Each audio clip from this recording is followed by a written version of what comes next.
இருக்கும்போது அத்தனை கன்னிகைகள் இருக்கும்போது கர்த்தர் ஏன் ஒரு மகளை, அப்போ மரியாள் லூக்கா 2ஆம் அதிகாரத்துல சொல்லுது, கர்த்தர் அடியாளுடைய தாழ்மையை கண்ணோக்கி பார்த்தார். ஹல்லேலூயா. இது முதற்கொண்டு எல்லா சந்ததியும் என்னை பாக்கியவதி என்பார்கள். ஹல்லேலூயா. என்ன அவருடைய சிறுமை, அவருடைய எளிமை கர்த்தரை கண்ணோக்கி பார்க்க வைத்தது. ஹல்லேலூயா. அப்ப வேதம் சொல்லுது, சிறுமையும் எளிமையுமானவர்கள் தண்ணீரை தேடி அது கிடையாமல் அவர்கள் நாவு தாகத்தால் வருடும் போது கர்த்தராகிய நானதை கேட்டு, ஹல்லேலூயா, கர்த்தராகிய நானதை கேட்டு இஸ்ரவேலின் தேவனாகிய நான் அவர்களை கைவிடாதிருப்பேன். ஹல்லேலூயா. அப்ப நம்ம கைவிடாத ஒருவர் இருக்கிறார், நமக்கு உதவி செய்ய ஒருவர் இருக்கிறார். நம்மோடு விட நம்முடைய எல்லா காரியங்களும் சரி, என்ன தேவையா இருந்தாலும் சரி, ஒருவர் சந்திக்க வல்லவராய் இருக்கிறார். ஹல்லேலூயா. இப்ப பாருங்க, யாரு ஆகார் துரத்திடுறாங்க, யாரு கணவன் ஆபிரகாம் துரத்திடுறாரு.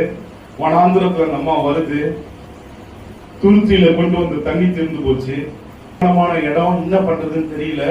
இப்ப பிள்ளை தாகத்துல அழுது, அல்ல காண முடியாமல் அம்பு எய்யும் தூரம், எவ்வளவு ஒரு அம்பு வேகமா எவ்வளவு தூரம் போகுமோ, கிட்டத்தட்ட ஒரு ரொம்ப தூரம் டிஸ்டன்ஸ், ஒரு 1/2 கிலோமீட்டர் மேல தள்ளி வந்துட்டியா, தம் புள்ள தம் கண்ணெதிரே அழுது சாகிறதை அவள் காணக்கூடாமல், அல்லேலூயா, புள்ள அழுது, அல்லேலூயா, ஆகார் அழுகிறான்.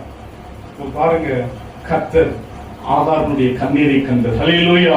பிள்ளையினுடைய கண்ணீரை கண்டவர். ஹல்லேலூயா. அப்போ சிறுமையும் எளிமையுமான ஜனம் தண்ணீரை தேடி அது கிடையாமல் அவருடைய நாவு தாகத்தால் வருடும் போது கர்த்தராகிய நான் அவர்களுக்கு செவி கொடு. ஹல்லேலூயா. பாருங்க, ஒரு வார்த்தை சொன்னா அந்த உண்மை இல்லை, அவர் போய் சொல்ல மனிதன். அப்ப வார்த்தை சொன்னாரு, இது மாதிரி செஞ்சிருக்காரா அப்படின்னா செஞ்சிருக்கிறாரு. அல்லேலூயா.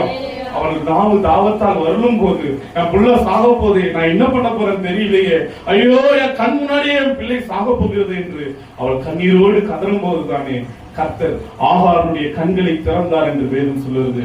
பிள்ளை இருக்கிற இடத்துல அவருடைய கண்கள் ஒரு நீரூற்றை கண்டது. அல்லேலூயா. அல்லேலூயா.